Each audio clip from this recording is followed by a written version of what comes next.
টেবিলটা তো সেই ফেলে গেছে। সকালে বললে বলেছি সেটা স্যারকেও বলেছি। এসডিও সাহেবকেও জানিয়ে যে স্যারকেও ফোনে কথা হয়েছে। কথা হয়েছে। এমনিটি দেয়নি আমি দেবেটা আমি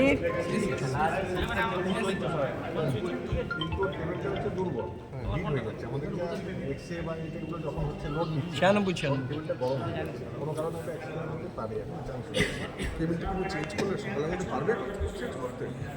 সেটা ওদেরকে আমরা বলেছি চেঞ্জ করতে সকালের মধ্যে, যদি করতে পারে ভালো, যদি নাও পারে। এই এটা কি গেট চেঞ্জ হচ্ছে নাকি আবার? কেন ওই হালকা হয়ে গেছে নাকি? পুরো করে দিতে পারবে? হবে?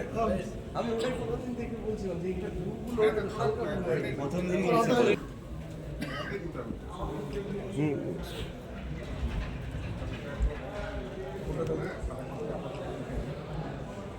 এটা এই ওষুধগুলো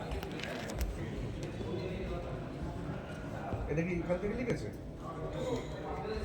টেস্ট আছে দেখো তো মোমো শোনা যাবে